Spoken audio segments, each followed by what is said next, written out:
First of all Chiranjeevi garu, we all love you. And అరే చిరంజీవి గారికి పద్మవిభూషణ్ వచ్చింది, అందరూ వేసుకోండి. ఫస్ట్ ఆఫ్ ఆల్ మీకు తెలుసా అసలు ఇండిపెండెన్స్ వచ్చినప్పటి నుంచి ఇండియాలో ఒక 300 మందికి వచ్చింది పద్మవిభూషణ్. అంత రేర్ అవార్డ్ అది. అది చిరంజీవి గారికి మన తెలుగు స్టేట్స్ నుంచి వచ్చింది. మనం అందరం చాలా గర్వంగా ఫీల్ అవుతున్నాము. సో చిరంజీవి గారికి చప్పట్లు అందరికి. First of all let's celebrate. Thank you Vijay.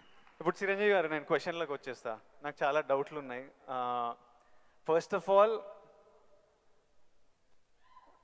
అంటే నేను మీ ఏవి చూస్తున్నప్పుడు మా అందరికీ మీ జర్నీ తెలుసు. ఆ జర్నీ చూసినప్పుడల్లా మళ్ళీ లోపల ఎమోషన్ కలుగుతుంటుంది. ఇప్పుడు నేను ఈరోజు ఇక్కడ ఉంటానని నేను ఎప్పుడు అనుకోలేదు. ఫర్ ఎగ్జాంపుల్ మా నాన్న మిమ్మల్ని ఫస్ట్ టైం షేర్ చేసినప్పుడు మా నాన్న కన్నీళ్ళు వచ్చేసినాయి. ఎందుకంటే మిమ్మల్ని స్క్రీన్ మీద చూసి ప్రేమించి అదొక ఎమోషన్. ఎస్పెషలీ ఆ టైమ్స్లో అదొక విపరీతమైన ఎమోషన్. అలాంటిది మా కొడుకు వల్ల నేను చిరంజీవి గారితో స్టేజ్ మీద ఉన్నా, నన్ను కౌగిలించుకుంటున్నారు అన్నది ఇంటికి వచ్చిన తర్వాత కూర్చొని మాట్లాడుకునే ఎన్నో రోజుల మొన్నటి వరకు కూడా మాట్లాడుకునే ఇన్సిడెంట్ అది. అంత స్ట్రాంగ్ ఎమోషన్. సో నాకు తెలియదు, మా నాన్నకు తెలియదు మేము ఈరోజు ఇక్కడ ఉంటామని. మీరు ఎప్పుడన్నా ఊహించారా ఈరోజు మీరు మెగాస్టార్ చిరంజీవి అవుతారని? మీకు ఈ పద్మభూషణ్, పద్మవిభూషణ్, ఇంత గుర్తింపు, ఇంత ప్రేమ అవుతారని మీరు యంగ్ ఉన్నప్పుడు ఎలా ఆలోచించేవారు? ఎప్పుడన్నా ఊహించారా? ఇది నా ఫస్ట్ డౌట్. ఆ ఊహ ఒకే రోజు మొదలవలేదు. నా ఇంట్రెస్ట్ నేను అలా పెంచి పోషించుకుంటూ వెళ్ళే తరుణంలో నాకు కొన్ని విజువల్స్ అనేది నాకు కనపడుతూ ఉండేవి, ఊహించుకుంటుండేవాడిని. దానికి కారణం బహుశా నాకు చిన్నప్పుడు ఏర్పడిన చిన్న తారసపడినటువంటి చిన్న ఇన్సిడెంట్స్. నేను 10th క్లాస్లోను డిగ్రీల్లోనూ డ్రామాలు వేసినప్పుడు, కాలేజీ బెస్ట్ యాక్టర్ వచ్చినప్పుడు, స్కూల్ బెస్ట్ యాక్టర్ వచ్చినప్పుడు నేను నడుచుకుంటూ వెళ్తుంటే అందరూ ఇతనే ఆ సినిమాలో ఆ కథలు అవి ఆ నాటికలో చేసింది అది అని అందరూ పొగుడుతుంటే మొత్తం చాలా గర్వంగా ఉండేది. అది రుచి మరిగే నేను ఆ రకంగా నా మైండ్ సెట్ లేదా ఒక బీజం లాంటిది నాకు ఆ క్షణానే పడింది అనుకుంటాను నేను నటుడు అవ్వాలని. ఒక నటుడైతే ఇంతమంది అటెన్షన్ ఉంటుందా? మన కాలేజీ ఫస్ట్ వచ్చినా సరే ఇంతమంది మన ఇంకా చూడరే, అలాంటిది నటుడు అయితే సెలబ్రిటీ అయితే ఇంత ఇదిగా ఉంటుందా అన్నది అక్కడి నుంచి దాన్ని నర్చర్ చేసుకుంటూ పెంచి పోషించుకుంటూ అలా వచ్చిన అవకాశాలను సద్వినియోగం చేసుకుంటూ ఆల్వేస్ నా దృష్టి ఏంటంటే నేను ఎదురు నడుచుకుంటూ వెళ్తుంటే కొన్ని 100 మంది 1000 మంది నన్ను చూస్తారు, చూడాలి అంటూ అలా day after day, year after year పెరుగుతూ వచ్చినమాట వాస్తవం. సినిమాల్లోనే రాణించాలి, సినిమాల్లోనే ఉండాలి అంటూ నా ఇష్టదైవమైన ఆ ఆంజనేయ స్వామిని నేను స్మరించుకుంటూ, ఆయనతో సంభాషించుకుంటూ, ఆయనతో బేరసారాలు ఆడుతూ, నువ్వు నన్ను ఆ పొజిషన్ తీసుకెళ్తే నేను నీ కోసం ఈ త్యాగాలు చేస్తాను, నీ కోసం ఇంత క్రమశిక్షణతో ఉంటాను, నన్ను ఆ పొజిషన్ తీసుకువెళ్ళు అంటూ నిరంతరం ఆయనతో ఇంటరాక్ట్ అవుతూనే వచ్చేవాడిని. దేవుడు అనేవాడు ఉన్నాడా లేడా అనే దాని గురించి కానీ, దేవుని నమ్మకం అనేది పక్కన పెడితే, దేవుడు అనేది నథింగ్ బట్ ఈ ప్రకృతి. దేవుడు is nothing but our inner consciousness, అంతరాత్మగా నువ్వు ఏదైతే ఫీడ్ చేస్తావో, ఏదైతే సో చేసుకుంటూ నర్చర్ చేస్తూ నీళ్లు పోసుకుంటూ పెంచి పోషించుకుంటావో, one day you have to attain that, you have to reach that goal. అదే ఈరోజు జరిగింది. ఇప్పుడు మీరు కాబట్టి నీకు షార్ట్ ఆన్సర్, ఎస్, ఊహించారు, ఈ పొజిషన్ రావాలని ఊహించారు, అందుకే వచ్చారు. మీరు ఓకే స్కూల్లో నటించారు, ఆ ప్రేమ మీకు నచ్చింది, ఈ పొజిషన్ సినిమా మీకు ప్రేమ, సినిమాలో ఈ పొజిషన్కి రావాలనుకున్నారు, ఊహించారు.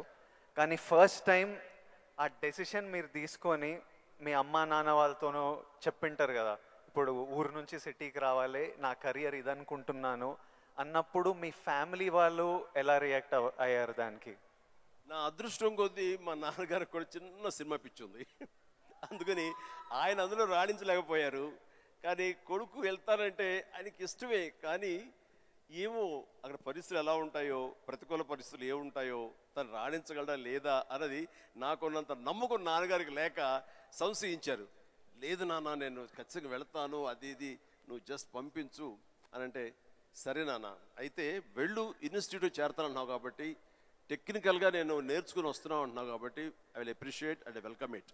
బట్ ఓన్లీ థింగ్ ఈజ్, ఒకవేళ రాణించలేకపోతే ICAW చేరు, నైట్ కాలేజెస్, అదేనా టైం వేస్ట్ లేకుండా ఉంటుందంటే ఆయన కోసం చేరేది తప్ప నేను అందులో డౌట్ ఉండి అటు కాకపోతే ఇటు అనే డౌట్ నాకు లేదు. అందుకని ఆయన కోసం చేరాను. 6 నెలల్లో ICAW ఆపేశాను.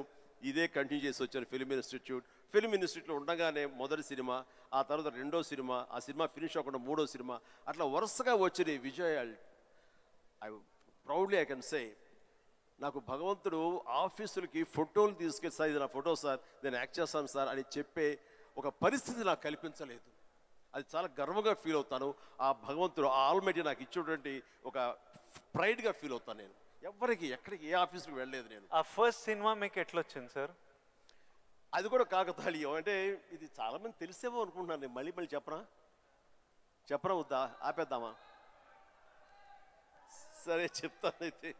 ఓకే, నేను ఇన్స్టిట్యూట్ చేరుతున్నాను 78 మేకి నా ఫిల్మ్ ఇన్స్టిట్యూట్ కోర్స్ అయిపోతుంది. 1978కి 77 ఇనీషియల్గా అంటే జనవరి ఆ ప్రాంతంలో నా స్నేహితుడు సుధాకర్ అని వాడు మంచి అవకాశం వచ్చింది. కానీ పునాది రాళ్ళు అనే సినిమాలో 5గురిలో ఒక వేషం చేయాల్సి వచ్చింది.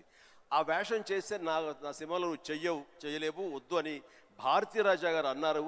నాకు వెళ్ళి వాళ్ళ దగ్గర నో చెప్పాలంటే భయంగా ఉంది, నువ్వు కొంచెం వస్తే కనుక నేను నో చెప్తాను, కొంచెం ఉంటుందంటే వాడికి భరోసాగా పదరా వెళదాం అని చెప్పి వెళ్ళాను. అండ్ వెళితే చేయంటే అదేట్లాగా సడన్గా మేము ఫిబ్రవరిలో పెట్టుకున్నాం షూటింగ్, రాజమండ్రిలో అన్నీ సెట్ చేస్తున్నాం, రాకపోతే ఎట్లాగా అది దానికి లేదంటే నాకు గొప్ప అవకాశం వచ్చింది. కిళకే పోగు రైలు, తూర్పుకు వెళ్ళే రైలు అని ఆ సినిమా తమిళ్లో. అండ్ దానికి సరే ఏమైతే చేయడండి మావాడు, అనవసరం వాడు కెరీర్ పాడు చేయకండి, పదరా అని వచ్చాను. ఆగు ఒక నిమిషం, నువ్వు చేస్తావా అని. నేనా, నా ఫిల్మ్ ఇన్స్టిట్యూట్ మేక్ అవుతుంది, అప్పుడుగా నేను చేయకూడదు, ఇట్స్ కమిట్మెంట్ అని మ్యాండేట్ అన్నాను. ఆ తర్వాత 2వ రోజు వచ్చి నా ఇంటి ముందు కూర్చున్నారు వాళ్ళు. కాదు ఎవరు లేరు, నువ్వు చూస్తుంటే కొంచెం బాగున్నావా చెయ్యి అని చెప్పేసి. సరే మాకు కాలేజ్ ఇన్స్టిట్యూట్లో మాకు ఈ స్క్రీన్ టెస్ట్ల కోసంగా ఒక రోజు వెచ్చిస్తాం. సో మనం ఇది అవకాశం ఎందుకు తీసుకోకూడదనే ఉద్దేశంతో నేను సరే వస్తాను అన్నాను. అది ఫిబ్రవరి మంత్. ఫస్ట్ టైం రాజమండ్రిలో నా పేరు మార్చుకుని కెమెరా ముందు నిలబడింది ఆ సినిమా 74. ఆ సినిమా పూర్తి అవ్వలేదు, ఆ షూటింగ్ జరుగుతుండగానే అందులో నా యాక్టింగ్ చూసి కానీ, నా ఎంతూజాజం చూసి కానీ, అందులో ఉండే అసోసియేటు ప్రాణం ఖరీదు అనే సినిమా కూడా అసోసియేట్ అతను చెప్పాడు క్రాంతి కుమార్కి, సార్ ఇట్లా సినిమా చేస్తున్నాము, చూడండి మన క్యారెక్టర్ అంటే. ఆయన నన్ను పిలిచారు, బ్రహ్మాండంగా ఉంది, ఓకే రఫ్ అండ్ టఫ్గా ఉన్నాడు, మనకు కావాల్సిన క్యారెక్టర్కి పాలేరు క్యారెక్టర్కి బాగానే ఉంటాడు అని చెప్పి ఆ సినిమా షూటింగ్ జరుగుతుండగా బాపు గారు ఈ రాజమండ్రికి స్కౌటింగ్ వచ్చారు మనూరి పాండవుల సినిమాకి. ఆ సినిమా షూటింగ్లో నన్ను చూసి మనం అనుకునే క్యారెక్టర్కి, ఆ రఫ్ క్యారెక్టర్కి ఈ అబ్బాయి బాగుంటాడే అని వాళ్ళు బుక్ చేస్తారు. ఆ సినిమా చూసిన బాలచంద్ర గారు మహానుభావుడు, గొప్ప డైరెక్టర్. ఇట్లాగా సినిమా తర్వాత వచ్చింది. ఇదంతా కూడా దైవ సంకల్పం. I bound to be here in this position. దీన్ని ఎలా నేను నిర్వచించను? ఆల్మైటీ ప్రకృతి అనివ్వండి, భగవంతుడు అనివ్వండి, నా ఆంజనేయ స్వామి అనివ్వండి, ఆ తర్వాత దాన్ని ఆదరించి పెంచి పోషించిన వాళ్ళు మీరంతా. అంటే నేను ఎప్పుడు ఒక 2 విషయాల్లో బ్యాటిల్ జరుగుతుంటుంది చిరు సార్ హెడ్లో.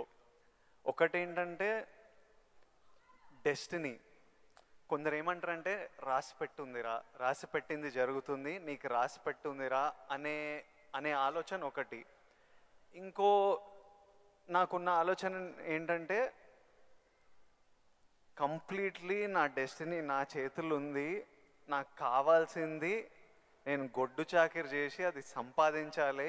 ఎవ్వరు మనకు చేసేటోళ్ళు లేరు, ఎవ్వరు చూసేటోళ్ళు లేరు, ఎట్లయినా మనం చేసి మనకు కావాల్సింది మనం సంపాదించుకోవాలన్నది. సో ఈ డెస్టినీ అనేది ఉందా, లేకపోతే కంప్లీట్లీ మన ఓన్ శ్రమన? ఇది నాకు ఇప్పటిదాకా ఫుల్ క్లారిటీ అయితే లేదు. దీని మీద మీ థాట్ ఏంటి? డెస్టినీ అనేది ఎక్కడో ఏవి లేదండి. ఆ డెస్టినీ క్రియేట్ చేసేది కూడా మనమే. మనం క్రియేట్ చేసుకోవాలి. నా పాత్ ఎలా ఉండాలి, దట్ ఈస్ మై డెస్టినేషన్, నా డెస్టినీ ఇది. దాన్ని అచీవ్ అవ్వాలంటే నేనే చేయాలి, అది రీచ్ అవ్వాలంటే నేనే కష్టపడాలి, అక్కడ రీచ్ అవ్వాలంటే నేనే పరిగెత్తాలి, నేనే నడవాలి, నేనే కష్టపడాలి అని మనం అనుకుంటుండగా మన పాత్ మనమే లేచి చేసుకుంటూ ముందుకు వెళ్ళాలి తప్ప ఎక్కడ రెడీమేడ్గా ఉండి జన్మజన్మల ముందు ఇలా రాసి పెట్టి ఉంటుందంటే ట్రాష్. నేను నమ్మను. మనం సాధించుకోవాలి. మన భవిష్యత్తుకి మనమే ఇంజనీర్స్, మన భవిష్యత్తుకి మనమే నిర్మాతలం.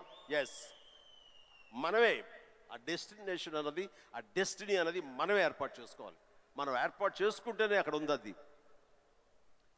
ఇంకోటి, ఇప్పుడు ఈరోజు నేను ఇక్కడ ఉన్నాను, 10 ఇయర్స్లో నేను ఎక్కడ ఉంటానో నాకు తెలియదు.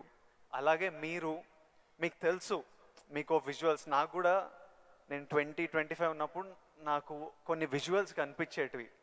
ఇట్లా నేను నిలబడ్డా, జనాలు, అరుపులు, ప్రేమ, సినిమా ఇట్లా నాకు కనిపిస్తుంటుంది. మీకు కూడా మీరు చెప్తున్నప్పుడు అది నేను కనెక్ట్ అయ్యా. అది ఆ విజువల్స్ కనిపించినా ఈరోజు నేను ఇక్కడ ఉంటా అని నాకు తెలియదు. 10 ఇయర్స్ తర్వాత ఎగ్జాక్ట్లీ లైఫ్ ఎలా ఉంటుందో మనకు తెలియదు. మీరు ఇంత జర్నీ చూసారు కాబట్టి మీకు ఆ విజువల్స్ కనిపించాయి, ఈరోజు ఇక్కడ ఉన్నారు. కానీ మధ్యలో స్ట్రెస్ తీసుకున్న రోజులు ఉండింటాయి, డౌట్ పడ్డ రోజులు ఉండింటాయి. ఇట్లాంటివి మీకు ఏం జరిగింది, దాన్ని ఎలా డీల్ చేశారు, మాకేమన్నా అడ్వైస్? ఎందుకంటే వీళ్ళందరికీ కూడా 5 ఇయర్స్లో ఎక్కడుంటారు, 10 ఇయర్స్లో ఎంత పెద్దగా అవుతారు, ఏం ప్రాబ్లమ్స్ వస్తాయో మనకు ఎవరికి తెలియదు. మన శ్రమ మనం చేయాలి 100%. బట్ ఇమోషనలీ, మెంటలీ, సైకలాజికలీ ఎలా ఉండాలో I think there is no better than this man and his journey. ఎవరి లైఫ్ కేక్ వాక్ కాదండి. అండ్ ఏది కూడా, దేనికి కూడా షార్ట్ కట్స్ లేవండి. చాలా హర్డిల్స్ ఉంటాయి, తర్వాత ఎగుడు దిగుళ్ళు ఉంటాయి, ఎత్తు పల్లాలు ఉంటాయి, జయాపజయాలు ఉంటాయి, ఎగ్జైట్మెంట్లు ఉంటాయి, డిప్రెషన్లు ఉంటాయి. ఇవన్నీ కూడా తట్టుకుని వచ్చిన వాడిని, అవన్నీ నాకు జరిగినాయి. ఒకే ఒక ఎగ్జాంపుల్గా చెప్పాలంటే, నా మైండ్ సెట్ ఎలా ఉండిందంటే, ఒక ఉదాహరణకి చెప్పేస్తాను. న్యాయం కావాలనే సినిమా, శారద గారు ఆఫ్టర్ లాంగ్ గ్యాప్ రీఎంట్రీ, ఆవిడ ఒక డిఫెన్స్ లాయర్, నా తరపున కొంగరి జగ్గయ్య గారు ఒక డిఫెన్స్ లాయర్, రాధిక ఒక దాంట్లో ఉంది, క్రాంతి కుమార్ గారు పైన క్రేన్లో ఉండి ఆయన కొంచెం ఆపరేట్ చేస్తారు, though is a producer. And 300-400 మంది, ఇప్పుడు ఇక్కడ ఎంతమంది ఉన్నారు ఈ హాల్లో అంతమంది జూనియర్ ఆర్టిస్ట్ తోటి ఉంది. అది లాస్ట్ వర్డిక్ట్ ఆ న్యాయం కావాలి సినిమాకి. సో అందరూ రెడీ ఉన్నారు, నేను బయట ఉన్నాను. అసిస్టెంట్ డైరెక్టర్ వచ్చి పిలిచిన తర్వాత గబగ వచ్చేస్తే నా బోన్లో నేను నుంచున్నాను. అందరూ ముందు ఆయన, ఏంటంటే మేము కూడా పిలవాలా, వచ్చి ఇక్కడ పడి ఉండారా మీరు, ఏంటంట అప్పుడే సూపర్ స్టార్ అనుకుంటున్నారు మీరేమన్నా, ఉండండి, ఇది పెద్ద పెద్ద యాక్టర్లు లేరా, జగ్గయ్య గారు, శారద గారు అనేసరికి ఒక్కసారి గుండె పిండేసెట్ అయింది విజయ్. ఇందులో నా తప్పే ఉంది, బయటే ఉన్నాను, ఫ్లోర్ బయట, వాళ్ళు పిలిచారు, వచ్చాను, కూర్చున్నాను, ఎదురు తప్పేంటి, ఎందుకు అలా అరుస్తాడు, పైగా క్రెయిన్ పైన ఉండేసరికి ఆయన అరుపులు అందరికీ వినపడుతున్నాయి. అలాగే కామ్ అయిపోయాను. ఆ రోజు మధ్యాహ్నం భోజనం చేయబుద్ధి కాలేదు. సాయంత్రం ఇంటికి వెళ్ళిపోయిన తర్వాత నా ల్యాండ్ ఫోన్ వచ్చింది. నేనే క్రాంతి కుమార్ని మాట్లాడుతున్నాను. చెప్పండి సార్. ఏం లేదు, శారద జ్ఞాపక శక్తి లేకో ఏవో తెలియదు, ఫిల్మ్ తినేస్తుంది. అప్పట్లో కోట 400 లేదా 500 అడుగులు మాత్రమే ఇచ్చేవాడు రోజుకి. ఆయన స్ట్రెస్లో ఆయన ఉన్నాడు, ఆయన కోపాన్ని దాన్ని నా మీద చూపించుకున్నాడు. బట్ అది కాదు నన్ను ఎంత నిర్వీర్యం చేస్తుంది, ఎంత డిప్రెస్ చేస్తుంది, ఇంతమంది ముందు నేను ఎంత అవమానానికి గురవుతాను అనుకున్నాను. కానీ ఆయన అన్న మాటలు, అవమానం అన్నీ పక్కన పెట్టి ఒక్క మాట మాత్రం నా మైండ్లో ఉండిపోయింది. అప్పుడు మీరు సూపర్ స్టార్ అనుకుంటున్నారా అని. ఎస్, అవి చూపిస్తా. ఆ ఒక్క ముక్క మాత్రం నా మైండ్లో, నా మదిలో ఉండిపోయింది. కసి పెరిగింది. ఈ అవమానాన్ని, దాన్ని ఆయన మీద రెవెంజ్ తీర్చుకునే కంటే కూడాను దాన్ని నేను ఎదుగుదలకు నా స్టెప్స్గా నేను వాడుకున్నాను. ఇది వాస్తవం విజయ్. ఇలాంటివి చాలా జరిగినాయి. నా అవమానాలను కూడా నాకు అనుకూలంగా మార్చుకున్నాను. అందుకని నా ఎవరి మీద ద్వేషం లేదు. ఎవరు ఏమన్నా సరే, ఏ అవాకులు చవాకులు పేలినా సరే ఇలా కూర్చొని నవ్వుకుంటూ ఉంటాను. సార్, ఎందుకంటే ఎంత హార్డ్వేర్ వచ్చాడు నాకు మాత్రమే తెలుసు. అంత హార్డ్వేర్ వచ్చాడు నాకు ఇవన్నీ తట్టుకోవు, నా దాకా రాదు. That's it. ఇప్పుడు మీరు కూర్చొని మీ రీల్ పడుతుంటే ఇంద్రాలో మీరు చూసింటారు, చూడాలనిలో మిమ్మల్ని మీరు చూసినప్పుడు మీకు ఏమనిపిస్తుంటుంది సార్? ఇప్పుడు ఇంద్రాలో షోరీల్లో మీరు చేసిన ఇప్పుడు 25 years నుంచి లాస్ట్ 25-30 yearsలో మీ సినిమాలన్నీ డిఫరెంట్ ఏజ్ గ్రూప్లో మీ మెంటాలిటీ డిఫరెంట్గా ఉండింటుంది. అప్పుడు మీ ఇమోషన్స్, మీ స్ట్రగుల్స్ డిఫరెంట్గా ఉండింటాయి. మీ టెన్షన్లు ఏదో సినిమాకి ఇప్పుడు నాకు ఈరోజు ఫ్యామిలీ స్టార్ రిలీజ్ అవుతుంది. నా షోరీలు ఎప్పుడైనా వేసినప్పుడు నాకు ఎవడే సుబ్రహ్మణ్యంది పడుతుంటే ఆర్ పెళ్లి చూపులది పడుతుంటే నాకు సడన్గా ఆ రోజు నేను ఎంత భయపడుతున్నా నాకు గుర్తొస్తుంటుంది. అంత భయపడాల్సిన అవసరం లేకుండానే అని ఇప్పుడు అనిపిస్తుంది. కానీ ఆ రోజు ఎవరైనా వచ్చి చూస్తారా సినిమా, మన ఫ్యూచర్ ఏంటి, ఆ ఫస్ట్ సినిమాలు ఉంటాయి కదా. కొన్ని సినిమాలు చూసినప్పుడు అర్జున్ రెడ్డి అప్పుడు చూసినప్పుడు అప్పుడు ఎంత ర్యాష్గా ఉండేవాడిని, యంగ్ ఉండేవాడిని, మన జుట్టు వేరేలా ఉంటుంది, మన బాడీ వేరేలా ఉంటుంది, మన ఫీచర్స్ వేరేలా ఉంటాయి. మమ్మల్ని మనం చూసుకున్నప్పుడే ఒకలాగా విచిత్రంగా అనిపిస్తుంటుంది, ఇమోషన్స్ వస్తుంటాయి. అలాంటిది మీరు ఇవన్నీ iconic films, for example Indra అయితే మేమంతా అసలు mad about Indra. Most of your films మీకేమనిపిస్తుంటుంది మీరు చూసినప్పుడు? నాకు పెద్ద తేడా ఏం లేదు. ఇప్పుడు మ్యూజిక్ వేసి వేడబిట్ ఏమిటి వేస్తాను ఇప్పుడు. అప్పట్లో అలా వేశారు, ఇప్పుడు చూస్తుంటే ఇప్పట్లో అప్పట్లో ఆ రెండు నాకు ఇష్టం లేని పదాలు. ఎందుకంటే అప్పట్లో అన్నావంటే ఇప్పట్లో నువ్వేమి లేనట్టే అని నాకు అసలు అట్లా అస్సలు కాదు. ఇప్పుడు ఇంకెక్కడో ఉన్నారు. అప్పట్లో కదా అని అనుకోను నేను ఇప్పుడేంటి, ఇప్పుడేం డెలివరీ చేయగలను, ఇప్పుడేం ఇవ్వగలను అనేది నా ఆలోచన. అలాగే ఉంటుంది. ఇప్పుడు మీరు అన్నట్లు ఇందాక షోరీలు చూస్తుంటే వైనాట్ వేస్తాను ఇప్పుడు కావాలంటే అనిపిస్తుంటుంది. దానికి కావాల్సిన ఉంటుంది. అంటే ఫిజికల్గా అప్పుడంత యాక్టివ్గా ఉంటామా లేదా అనే దాని మీద మనది మభ్య పెట్టుకోకూడదు. కానీ బట్ మిగతా ఎనర్జీ కానీ జోష్ కానీ అదే హుషారు, అదే రక్తం, అదే తీరు అంటే మాత్రం ఏం తేడా లేదు. అదే కానీ ఒకటి మీరు అన్నట్లుగా నేను అర్జున్ రెడ్డిలో చూస్తుంటే ఆ రోజు నా కాన్ఫిడెన్స్, నేను నా హెయిర్ స్టైల్, నా పొగరు, ఇవన్నీ చూస్తుంటే అవన్నీ మీ పెట్టుబడులు. అది మీ క్యారెక్టరైజేషన్. నా ఉద్దేశం, నా సలహా ఏంటంటే ఎప్పుడు వాటిని వదులుకోకండి. అవన్నీ కూడా మీకు మీ క్యారెక్టర్ నిలబెట్టేటటువంటి మీ చుట్టూ ఉండే కంచు కోటలవి. దాని నుంచి ఎప్పుడు షార్ట్ అవడం కానీ దాన్ని అలా ఉండదు. ఎప్పుడు అదే పొగరుతో ఉండండి, అదే యాటిట్యూడ్తో ఉండండి. You will be loved by many millions of the people. అది మీ ఎస్సెట్. అది ప్రతి వాళ్ళకి ఒక ఎస్సెట్ ఉంటుంది. నేను తల్లగా అరే ఏమో దొబ్బుతున్నారు ఏంట్రా బాబు అన్నానుకో, ఆ డైలాగ్ నాకు అతకదు, నీకు అతుకుతుంది, నేను లైక్ చేస్తాను అట్లా. అందుకని మన దగ్గర ఏవే ప్లస్ పాయింట్స్ ఉంటాయో వాటిల్లోనే మనం ఓన్ చేసుకోవాలి, వాటితోనే మనం ఇంటరాక్ట్ అవ్వాలి, వాటితోనే మనం అట్రాక్ట్ చేసుకోగలగాలి. అందుకనే అవి మీ అసెట్స్ ఏమున్నాయో అవి ముందు గుర్తించాలి. ఏ క్వాలిటీస్ అయితే ప్రజలు, ప్రేక్షకులు, ముఖ్యంగా మీ అమ్మాయిలు లైక్ చేస్తున్నారో దాన్ని మాత్రం వదులుకోవద్దు. Please do it. Thank you sir. ఇంకొకటి మన ఇన్ఫ్లుయెన్సర్స్ తరఫున ఇప్పుడు మనం రిలీజ్కి ఎట్లా స్ట్రెస్, మొన్న చాలా మందితో మాట్లాడుతుండే, మనం రిలీజ్కి ఎట్లా ఫీల్ అవుతామో, సినిమా మంచిగా ఆడాలి, మంచిగా ఆడకపోతే మనకు ఎనర్జీ పోతుంది కొన్ని రోజులు. వాళ్ళకు మనకి ఇయర్లీ 1-2 ఉంటే వాళ్ళు రోజు ఒక రీల్ పెడుతుంటారు, రోజు ఒక వీడియో పెడుతుంటారు, ఆర్ వీక్లీ పెడుతుంటారు. పెట్టిన ప్రతిసారి వాళ్ళకి ఆ రీల్ ఎంత రీచ్ అయింది, ఎంతమంది చూశారు, ఎన్ని లైక్లు వచ్చాయి, వీటి మీద చాలా స్ట్రెస్ పడుతుంటారు. మళ్ళీ మనకు క్రిటిసిజం వచ్చినట్టు వాళ్ళకి క్రిటిసిజం వస్తుంటుంది. సో నన్ను అడుగుతున్నారు, మీరు ఎలా డీల్ చేస్తారు ఈ క్రిటిసిజంతో? మనకు సినిమా నడవనప్పుడు ఇష్టం వచ్చినట్టు అందరు మాట్లాడుతుంటారు, అది పార్ట్ ఆఫ్ లైఫ్. వాళ్ళకి ఇంకా మీరు వచ్చినప్పుడు ఇది ఇంకోటి, మీరు వచ్చినప్పుడు ఇట్లా సోషల్ మీడియా ఇలాంటివి లేవు. అప్పుడు క్రిటిసిజం, ఈరోజు క్రిటిసిజం, ట్రోలింగ్ ఇవన్నీ ఇట్లా అంటుంటాం. ఆ రోజు మీకేముండేవి ఆ టైంలో, అండ్ దాన్ని మీరు ఎలా డీల్ చేసేవారు? విజయ్, దీనికి కూడా నాకు జరిగిన ఒక సంఘటన చెప్తాను. గ్రోయింగ్ స్టేజ్లో సరిగ్గా మీరు అందరూ వినాలి. గ్రోయింగ్ స్టేజ్లో మనం చాలా వల్నరబుల్గా ఉంటాం, బిక్కుమంటూ ఉంటాం, రాణిస్తామా రాణించమా అనే సమయంలో. ఇలాంటి సమయంలో మనం ఎప్పుడు కూడాను పాజిటివ్ అట్మాస్ఫియర్ ఉన్న చోట మాత్రమే ఉండాలి. అది ఏర్పరచుకోవటం మన చేతుల్లో ఉంది. నేను ఇంకా సినిమాలు స్టార్ట్ అవ్వలేదు.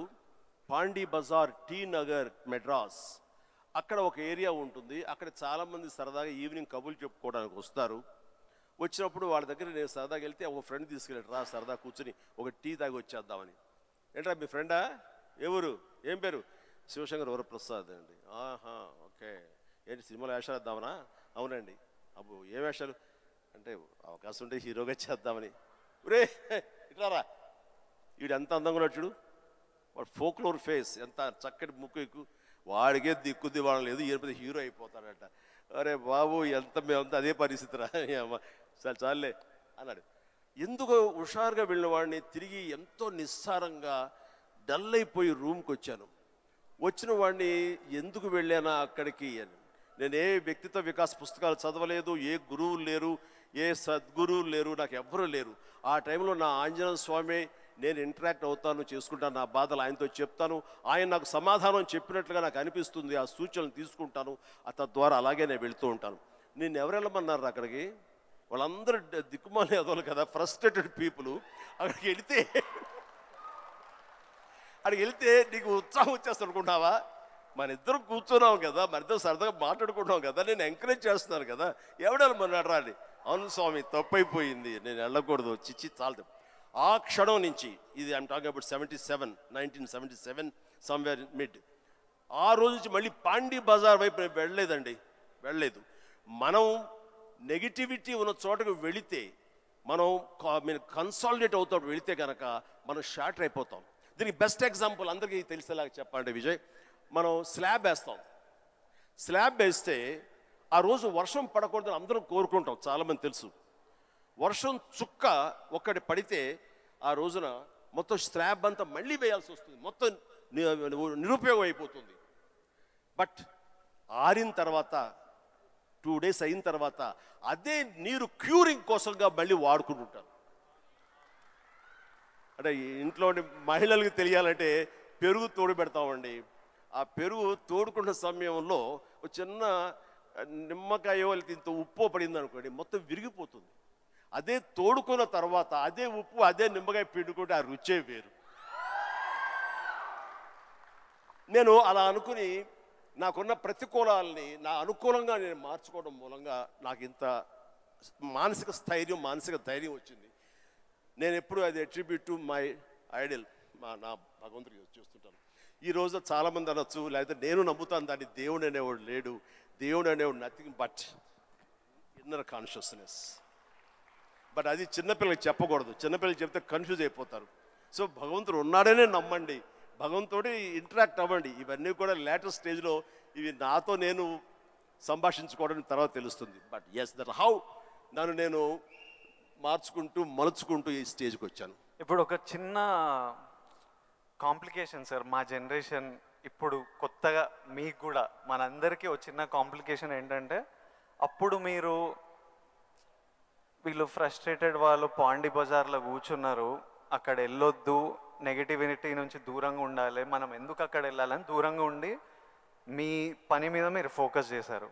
ఇప్పుడు ఇంటర్నెట్ వచ్చేసరికి మనం ఎక్కడ పోవక్కర్లే, మనం పాండీ బజార్ వెళ్ళకపోయినా వాళ్ళు ప్రతి దగ్గర చుట్టుపక్కల అందరికీ ఉంటారు, వాళ్ళ వీడియో వాళ్ళు చేసుకుంటే కింద ఎవడో వచ్చి వేస్తూనే ఉంటారు. ఇప్పుడు దీన్ని ఈ జనరేషన్ ఎట్లా డీల్ చేయాలి? ఇప్పుడు కొత్త రకాల ప్రాబ్లం వస్తున్నాయి ప్రతి ఇయర్. సో దీన్ని మాలాంటి వాళ్ళు, ఈ జనరేషన్ వాళ్ళు ఎలా డీల్ చేయాలో, ఎనీ ఇన్పుట్స్? ఆ రోజుల్లో మాకు ఇలాంటి సోషల్ మీడియా ఇది లేక ఏదైనా సరే అంతర్మదనంలోంచి పుట్టుకొచ్చేటువంటి ఆ రిజల్ట్, ఆ నవనీతం అంటామో ఏమంటామో క్రీమ్ అంటామో, అదే మమ్మల్ని ముందు నడిపిస్తుంది. కానీ ఈ రోజున ఎవరికి ఏ డౌట్ వచ్చినా ఏ వచ్చినా అబండెంట్ ఇన్ఫర్మేషన్ ఈరోజు మన చేతిలో దొరుకుతుంది. బట్ ఓన్లీ థింగ్ ఈస్ నువ్వు దాన్ని పాజిటివ్ సైడ్ విష్ చేస్తున్నావా, నెగిటివిటీ సైడ్ విష్ చేస్తున్నావా. నెగిటివ్ సైడ్ అనేది చాలా ఈజీగా అట్రాక్ట్ అయిపోతాం మనం. అది ఎగ్జైట్మెంట్ ఇచ్చేస్తుంటుంది అండ్ ఎక్కడ లేనటువంటి హుషారుని ఇచ్చేస్తుంటుంది. అది అలా కాదు, ఇది హుషారు ఇవ్వకపోవచ్చు, బట్ ఇది జీవితాన్ని ఇస్తుంది. రెండిట్లో ఏది కావాలి నువ్వు కోరుకోవాలి.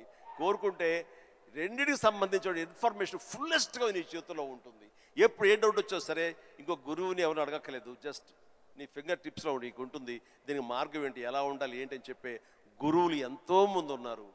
అందుకని నేను కూడా ఏం చేస్తుంటే జపనీస్గా వాళ్ళ సేయింగ్స్ కానివ్వండి, ఇలాంటి కొన్ని కొన్ని ఉంటాయి. అవన్నీ నేను మధ్య మధ్యలో వస్తుంటే వాటిని ప్రిజర్వ్ చేసుకుంటుంటాను. అన్ని కంపెల్ చేసుకుంటూ తీరుగా ఉన్నప్పుడు వాటిని చూస్తూ ఉంటాను. అవి 1-2 సార్లు నేను ఓన్ చూసుకుంటుంటే నా క్యారెక్టర్ అది హెల్ప్ అవుతాయి అనుకుంటాను. అలాగా ఈరోజు నిజంగా బోల్డ్ అంత ఇన్ఫర్మేషన్ ఉంది. అండ్ సీక్రెట్ అనే ఒక బుక్ నేను ఒక 20 ఏళ్ల క్రితం చదివాను. అది నా ఎంత ఇన్ఫ్లుయెన్స్ చేసింది, ఎంత ఉపయోగపడింది నాకంటే అంత ఇంత కాదు. అట్లాగే డే టు డే లైఫ్లో నేను ఎలా ఉండాలి అంటంలో డోంట్ స్వెట్ స్మాల్ స్టఫ్ అనే ఒక బుక్ ఒకటి ఉంది. నేను పెద్ద రీడర్ ఏం కాను, బట్ ఎవరైనా సజెస్ట్ చేసిన అంటే ఈ బుక్ చదువుతుంటే ర్యాండమ్ ఒక పేజీ తీస్తే ఒక ఇన్ఫర్మేషన్ ఉంటుంది. అందులో ఎలా నడుచుకోవాలనే దాని మీద ఉంటుంది. మన పని వాళ్ళ మీద మనకు చాలా కోపం వచ్చేస్తుంది, మన వర్కర్స్ మీద. మరి చెప్తే అర్థం చేసుకోరా ఫూల్ అని. వాడు చెబితే వెంటనే అర్థమైతే వాడు మరొక మెగాస్టార్ అవుతాడు. వాడు ఆ పరిస్థితి ఎందుకు ఉంటాడు, తన స్థాయి తన ఐక్యూ అలాగే ఉంటుంది. కాబట్టి వాడికి నువ్వు అడ్జస్ట్ అవ్వాలి. So better try to live with the imperfection అన్నాడు. అది నీకు హాయిని చేకూరుస్తుంది. వాడికి ఇన్పర్ఫెక్షనే కాబట్టి ఓపిక ఇంకోసారి చెప్పుకో, అర్థమయ్యేలాగా ఇంకోసారి చెప్పుకో.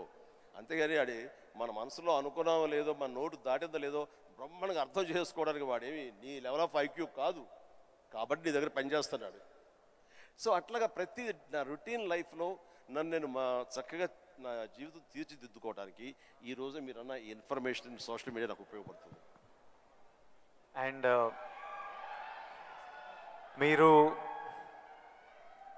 మీరు మెగాస్టార్ అవ్వకముందు మీరు కూడా ఒక మిడిల్ క్లాస్ ఫ్యామిలీ నుంచి వచ్చారు. వీళ్ళంతా మీరు ఈ సక్సెస్ చూసే ముందు all of you have come from struggling families, wanting to change your life, wanting big dreams. We wanted to know, I personally wanted to know, మీకు మీ ఇప్పుడు mega star, mega family, huge family అందరికీ మీరు guiding light, founder, origins. ఇవన్నీ అవ్వకముందు మీకెవరు ఒక family star? మీ family star ఎవరు? Course మా నాన్నగారే నా ఫ్యామిలీ స్టార్. నాన్నగారు ఎవరికైనా సరే ఆయన ఫ్యామిలీని ఎలా చూసుకుంటారు అనేది నేను ఆయన దగ్గర నుంచి నేర్చుకున్నాను. నాకు మా ఫ్యామిలీ హీరో అయినా, నా ఫ్యామిలీ స్టార్ అయినా మా నాన్నగారే. మా అమ్మకు 5-6 మంది చెల్లెళ్ళు ఉండేవాళ్ళు. మా తాత చనిపోయారు, వీళ్ళ దిక్కులేని వాళ్ళు అయిపోయేవాళ్ళు. మా నాన్నగారికి అరాకొరా జీతం అయినా సరే ఆ జీతంలో వాళ్ళ మరదలను కూడా చేరదీసి అందరికీ పెళ్ళిళ్ళు చేసి వాళ్ళందరినీ తన బిడ్డలా చూసుకున్నారు. నాకు అనిపించింది ఫ్యామిలీ వాల్యూస్ కాపాడుకోవడానికి ఒక వ్యక్తి అనేవాడు నిర్ణయించుకుంటే వాళ్ళకి ఎలాంటి ఢోకా లేదు. అందుకనే నేను కూడా ఫ్యామిలీస్కి ఎంత విలువిస్తాను అనేది నేను సురేఖ కలిపి, ఫ్యామిలీ ఎంత ఎదిగినా ఎవరి ఫీల్డ్లో వాళ్ళ ఎంత హైట్స్కి వెళ్ళినా ఒక్కొక్క అకేషన్లో మనందరం కలిసిగా మనం ఉండాలి. ఆ 3-4 డేస్ మనం కలిసి ఉండటం మూలంగా మళ్ళీ ఉండే ఇన్హిబిషన్స్, భేషజాలు, చిన్న అరాకొరా ఉండేటువంటి మిస్అండర్స్టాండింగ్స్ ఇవన్నీ కూడా సమసిపోయి మనం ఎంతో మళ్ళీ మన బాండింగ్ చాలా స్ట్రాంగ్గా ఉంటుంది. సో ఇదే విధంగా మనం వెళ్ళొచ్చు అంటాం. మొన్న ఈ మధ్య సంక్రాంతికి అలాగే కలిసాము. దానికి ఎన్ని నెలలు ఎఫర్ట్స్ ఉన్నాయో తర్వాత పక్కన పెట్టి ఎందుకు అందరూ సెలబ్రిటీసే కాబట్టి. బట్ దాని రిజల్ట్ ఏంటి, అమెరికా మేము వెళ్ళినప్పుడు ఏమంటే ఆ ఫోటో చూస్తుంటే ఇంత బిజీ పీపుల్ ఇలా కలిసి సంక్రాంతి బాగా స్పెండ్ చేస్తున్నారే, మనం ఇలాగే ఉంటాము, మనం కూడా అనుకుని కలవచ్చు కదా, ఎందుకు కలవం అనేది ఆ ఫోటో మాకు ఎంత ఇన్ఫ్లుయెన్స్ చేస్తుంది. ఆ పిక్చరు ఇది మీరు ఎంత గ్రేట్ మెసేజ్ ఇచ్చారు మీరు అనేది అంటుంటే ఓ థ్యాంక్ యూ అనుకున్నాను. మీరందరు కలిసి సెలబ్రేట్ చేస్తుంటే మేమంతా చాలా ఎంజాయ్ చేస్తాం. మీరు దోశలు చేస్తుంటారు అందరి కోసం. మీరు ఎలాంటి సినిమాలు చూడడానికి ఇష్టపడతారు Chiru sir? What films do you enjoy watching?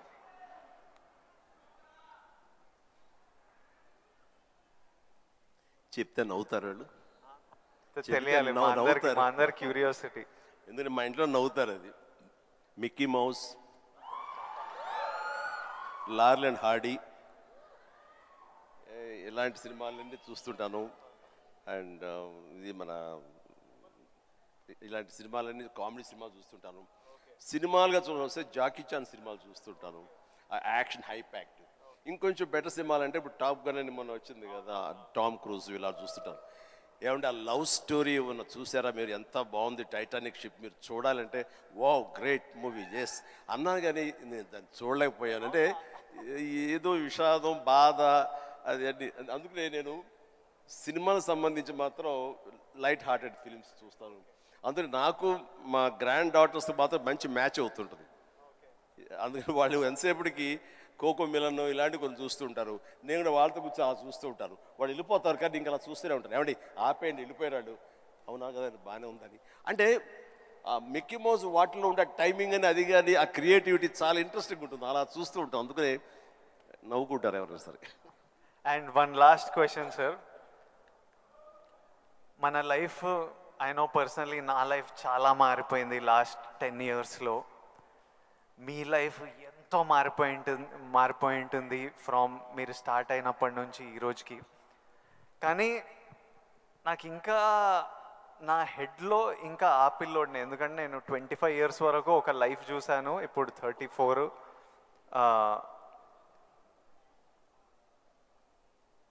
I want to know, డి యూ ఇంకొన్ని అలవాట్లు అలా ఉండిపోతాయి. ఫర్ ఎగ్జాంపుల్ కొన్ని మిడిల్ క్లాస్ అలవాట్లు, అలానే మీరు ఎంత లగ్జరీ ఎంత డబ్బు చూస్తున్నా కొన్ని హ్యాబిట్స్ అలా ఉండిపోతాయి. ఫర్ ఎగ్జాంపుల్ నేను ఇప్పటిదాకా నా షాంపూ బాటిల్ అయిపోతే ఇంకా దాంట్లో నీళ్లు నింపి ఇట్లా షేక్ చేసి పోసుకొని అప్పుడే బాటిల్ పడేస్తాను, లేకపోతే నా వల్ల కాదు పడేయడం. అట్లాంటిది మీకేం హ్యాబిట్స్ ఉన్నాయి ఈ రోజు వరకు? నా మనసును టచ్ చేసావు. నేను నా గోడు చెప్పుకుంటాను. లైట్లన్నీ ఆన్ చేసి వెళ్ళిపోతానండి, నేను మళ్ళీ వెళ్ళి అన్నీ ఆఫ్ చేసుకుంటూ వెళ్తానండి. టెల్ మీ ఒక 5 చెప్పండి ఇలాంటివి. అలాగా తర్వాత హీటర్ ఆన్ చేస్తారు, గీజరు అంత స్నానం అయిపోతే వెళ్ళిపోతారు, నేను ఎత్తుక్కుని గీజరు ఆన్ చేస్తాను. ఇప్పుడు టెన్షన్ ఎక్కువైపోయి ఏం చేస్తారంటే నా మొబైల్లోనే మా ఇంట్లో ఉండే ఆల్ లైట్స్, ఏసీస్ ఇవన్నీ. మీరు నమ్మరు, ఇవాళ చరణ్ ఏదో బ్యాంకాక్ వెళ్ళిపోయాడు, వెళ్ళిన తర్వాత ఆవిడ ఫ్లోరు క్లోజ్ చేశారు, ఏమైనా లైట్లు ఆన్ చేసి వెళ్ళిపోయారు ఏంటో చెప్పేసి మొబైల్ యాప్ ఓపెన్ చేసి అరే చాలా 5-6 లైట్లు ఆన్ చేస్తున్నాయి, ఎవరి కోసం ఇవి చూసుకోరు వ్యధవాలు అని చెప్పేసి మొత్తం అంతా కలిపి అన్నీ ఆఫ్ చేసుకుని వచ్చాను. దీన్ని మిడిల్ క్లాస్ మెంటాలిటీ అంటారు. ఇది అవసరం. ఈ రోజున వాటర్ కూడా ఎక్కువ. Yes thank you. ఈ రోజున నువ్వు అంటున్నావు నువ్వు షాంపూ చెప్పావు కదా, నేనేం చేస్తాను చెప్పనా, అయిపోయిన సోపులన్నీ కలిపి గట్టిగా కంప్రెస్ చేసి, ఇది నిజమండి నమ్మరు, ఇది చెబితే సో ఇలా నీళ్లు పోసుకుని కుదించి ఆఖరిగా షాంపూ అది నేను వాడతాను. అందుకనే ఆయన చెప్పగానే ముందు నాకు చాలా రిలేట్ అయ్యాను నేను. సో సోప్ ముక్కలన్నీ కలిపి కంప్రెస్ చేసి అదో సోప్ లాగా వాడి అది వాడతాను. అంటే ఇది మన మెంటాలిటీ అలా ఉంది, అలా చేయాలి. ఈ రోజున అలాగే వాటర్ కూడా నేను చెప్తాను, ఈ వాటర్ క్రైసిస్ రాబోతున్నందుకు ఈ మధ్య మేము బెంగళూరులో హౌస్ కట్టామండి. బెంగళూరులోనే ఎంత నీటి ఎద్దడి ఉందని మీకు అందరికీ తెలుసు. అక్కడ ఇంకుడు గుంటల్లాగా పెట్టి వాటర్ని గ్రౌండ్లో ఆ వాటర్ బెడ్స్ మెయింటైన్ చేయడం కోసం ఎవరు ప్రయత్నాలు చేయలేదు.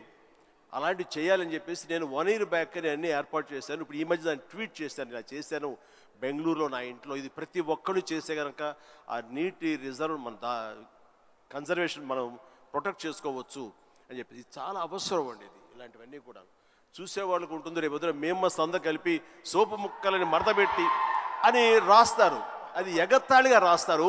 మీరు దాని నుంచి నీతిగా రాయండి, 10 మందికి ఉపయోగపడుతుంది.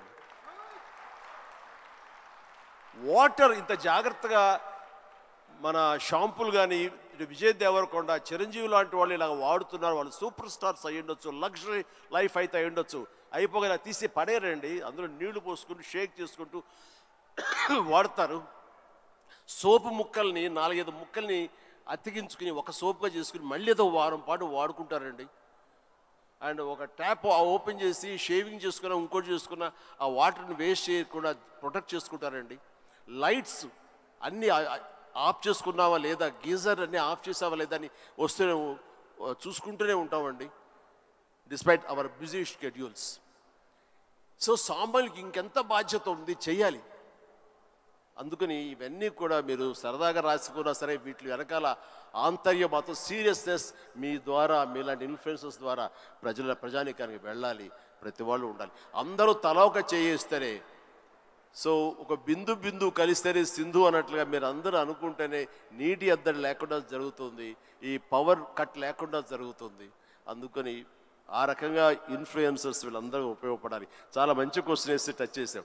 నాకు ఒక్క డౌట్ వస్తుంది విజయ్, రేపు మీ సినిమా రిలీజ్ కదా, ఆ సినిమా గురించి కదా మాలాంటి వాడు అడిగితే మీరు చక్కగా చెప్తే వాళ్ళకి క్యూరియాసిటీ ఉంటుంది. నా గురించి, నా గతం గురించి ఎందుకు చెప్పు. ఇదే ఇంట్రెస్టింగ్ సార్. ఇది మా అందరికీ పనికొచ్చే యూస్ఫుల్. నేను మిమ్మల్ని కలిసినప్పుడల్లా ఈ టాపిక్ మాట్లాడదామని కూర్చుంటా, కానీ మీకు షార్ట్ రెడీ మిమ్మల్ని ఎప్పుడు సెట్స్ మీద కలుస్తా, లేకపోతే ఈ ఫంక్షన్లలో కలుస్తా. ఈరోజు మంచిగా నాకు ఆపర్చునిటీ దొరికింది. అండ్ ఐ నో నాలాంటి వాళ్ళు ఎంతోమంది ఇది వినడానికి వెయిట్ చేస్తుంటారు. ఎందుకంటే మీ జర్నీ మనకి ఇన్స్పిరేషన్ మన చుట్టుపక్కల నుంచే తీసుకోవాలి. నేను యాక్టర్ అవుదామని నేను ఫిక్స్ అయినా, నేను యాక్టర్ అవుతా, నేను యాక్టర్ కాదు చాలా పెద్ద యాక్టర్ అవుతా అని చెప్పేవాడిని. ఒక్క సినిమా లేదు చేతిలో, కానీ ఇట్లాంటి ముచ్చట చెప్పేవాడిని. కానీ ట్రై చేసినప్పుడు నాకు అర్థమైంది ఇది ఈజీ కాదరా, అసలు ఆఫీసులకే ఎంట్రీ ఇస్తలేరు అన్నప్పుడు. సో నేను రోజు ఇంట్లో ఒక 2-3 ఇయర్స్ అట్లా ఇంట్లో కూర్చొని ఇంకా కొంచెం లో అయిపోతుంటే డాడీ అప్పుడు మీ గురించి చెప్పేవారు, అరే చిరంజీవి గారు మీ స్టోరీ చెప్పేవారు, మీరు ఎట్లొచ్చారు, ఎట్లా మీ పర్ఫార్మెన్స్తోని, మీ బిహేవియర్తోని, మీ ఇంటెలిజెన్స్తోని మీ జర్నీ గురించి మాట్లాడి, and he reminded me that you came from nowhere.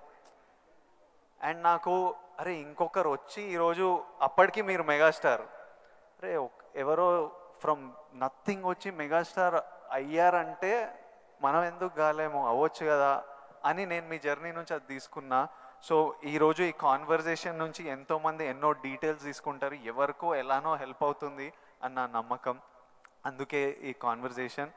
And family star గురించి April 5th వస్తుంది. మిగతా కంటెంట్ అంతా మీరు చూసారు, ఇంకా చెప్పే అవసరం లేదు. ఈరోజు బుకింగ్స్ కూడా ఓపెన్ అయిపోయాయి. ఐ నో దట్ చిరంజీవి గారు చూసిన తర్వాత విపరీతంగా ఎంజాయ్ చేస్తారు. చిరంజీవి గారికి గీతా గోవిందం కూడా చాలా ఇష్టం. గీతా గోవిందం చూసి మా సక్సెస్ మీట్కి వచ్చి ఎంతో ఎంజాయ్ చేశారు కాబట్టి మా సక్సెస్ మీట్కి వచ్చి మాతో సెలబ్రేట్ చేశారు. అండ్ ఐ నో ఇది నెక్స్ట్ లెవెల్ ఆఫ్ గీతా గోవిందం ఉంటుంది కాబట్టి చిరంజీవి గారికి హ్యూమర్ ఇష్టం కాబట్టి. ఇంకోటి చెప్పాలి మీకు, నేను సినిమాలు చేస్తుంటే ఎప్పుడు మా టీమ్ ఒకటి ఉంటుంది, నా ఫ్రెండ్స్, నా మేనేజర్, వాళ్ళు ఎప్పుడు విజయ్ నువ్వు ఎప్పుడు ఇట్లా సీరియస్ సినిమాలు చేస్తావు, ఎప్పుడు ఏదో రియలిస్టిక్గా ఉండాలని, ఇట్లా కాదు, మేము యాజ్ ఫ్యాన్స్ మా హీరో అల్లరి చేస్తుంటే స్క్రీన్ మీద ఎంజాయ్ చేస్తాము అని నేను అర్థం చేసుకోకపోయేవాడిని. ఊరికే మీ ఎగ్జాంపుల్ ఇచ్చేవారు, చిరంజీవి గారు స్క్రీన్ మీద అల్లరి చేసి డ్యాన్స్ చేసి అట్లా మమ్మల్ని ఎంటర్టైన్ చేస్తే మేము ఎంత ఎంజాయ్ చేస్తాము అని నాకు గుర్తు చేసి మీ సినిమాలు రిలీజ్ అయినప్పుడల్లా నాకు పంపిస్తారు, ఈ చూడు. ఇప్పటిదాకా మొన్న వాల్టేర్ వీరయ్య అవి కూడా పంపిస్తూ, చూడు చిరంజీవి గారు ఇట్లా చేస్తే మేము థియేటర్లో ఎంత ఎంజాయ్ చేసామని. ఫైనల్గా అల్లరి చేసిన చిరంజీవి గారు ఈ సినిమాలో, and they are all happy my team. So hopefully you will enjoy the film too. And finally should we surprise Chiranjeevi గారు?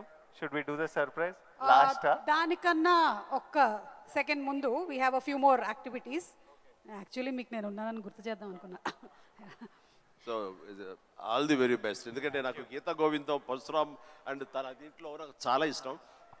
అందుకని అండ్ మాకు ఒక్కొక్క సినిమా రిలీజ్ అయ్యే ముందు ఎంత ఉంటుందంటే, ఈ రోజుకి ఇన్ని సినిమాలు రిలీజ్ అవుతుంటే ఫస్ట్ సినిమా రిలీజ్ అవుతుంది అంత కంగారుగా, అంత ఇదిగా ఉంటుంది.